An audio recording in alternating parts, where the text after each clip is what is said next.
ह्याच्या पाठीमागचा उद्देश काय की राजकारणी एका घराची मक्तेदारी असतीच नाही पाहिजे। मला भारतीय जनता पार्टीचा निर्णय आवडला, असू दे विरोधी पक्षाची पार्टी, त्यांनी सांगितलं की नेते मंडळीच्या कुठल्याही नातेवाईकाला तिकीट मिळणार नाही।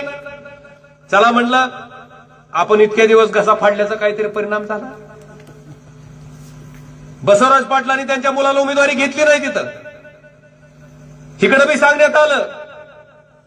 पण बांधवानो, मला यांची नीती आणि नियत माहिती आहे। त्यांना असं वाटतंय खासदारकी लागली, कोण उभा सांगा की, विधानसभा लागली आणि आता जिल्हा परिषद तरी कार्यकर्त्याला सोडा की, का त्याला ती बी लढायची नाही। जिल्हा परिषदच्या महिलाचं अध्यक्षपद जर पहिलेला सुटलं रे सुटलं, अरे हव्यास किती असतो खुर्चीचा। बरं तुम्ही आम्ही काय गुलाम आहेत काय? काय पद्धत आहे?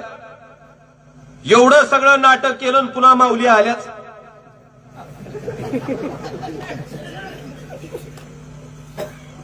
म्हणजे डॉक्टर पद्मसिंह पाटलाच्या घराला जर सोडलं तर बाकीच्या दुसऱ्या कुणाला अक्कल नाही काय की बहुतेक?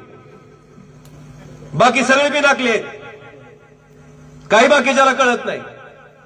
मला वाटतं ह्याचा विचार आता ग्रामीण भागातल्या जनतेनं करणं गरजेचं आहे। मला